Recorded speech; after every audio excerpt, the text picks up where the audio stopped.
মৃত্যু হলো এক অপ্রত্যাশিত সত্য, যা একদিন সরাসরি তোমার সামনে দাঁড়িয়ে যাবে এবং যার স্বাদ সবাইকে গ্রহণ করতেই হবে, হয়তো কেউ আজ কেউ কাল। Death is the only one truth that no one can escape. এই ছবিতে যে লাশটি রাস্তার মাঝে পড়ে আছে, এটা কোনো পুরুষের নয়, এটা পরহেজগার নারীর লাশ। তার যদি শুধু নিঃশ্বাস চলে যাওয়ার কারণে এই অবস্থা হয়, তাহলে তুমি বেহায়া বেপরদা নারী, ভাবো তোমার পরিণতি কি হবে। Her silence is speaker louder than our sins. এই লাশ আর তোমার মধ্যে পার্থক্যটা খুবই সামান্য। সে নিঃশ্বাস নিতে পারছে না, তুমি পারছো। সে রোদে পড়ে আছে, তুমি চাইয়ায় বসে আছো। একবার ভাবো, তুমিও একদিন এমন শুয়ে থাকবে। The only difference between you and her is a single breadth.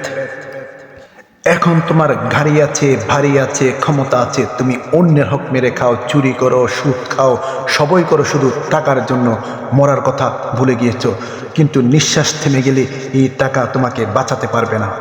When your last breath ends, your wealth will mean nothing. আল্লাহ তাআলা পবিত্র কোরআনে বলেন, কুল্লু নাফসি যায়িকাতুল মউত, প্রত্যেক প্রাণীকেই মৃত্যুর স্বাদ গ্রহণ করতে হবে।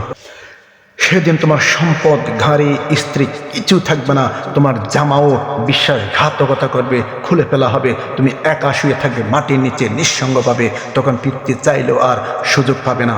Before death call your name, return to the one who created you. পবিত্র কোরআনে আল্লাহ বলেন, আর দুনিয়ার জীবন খেলাধুলা ও তামাশা ছাড়া কিছু নয়। সূরা আনাম আয়াত 32। পবিত্র কোরআনে অন্য আয়াতে বলা হয়েছে, যে ব্যক্তি দুনিয়া ও তার জৌলস কামনা করে, আমি সেখানে তাদেরকে তাদের আমলের পুরোপুরি দিয়ে দেই এবং সেখানে তাদের কম দেওয়া হবে না। সূরা হুদ আয়াত 15।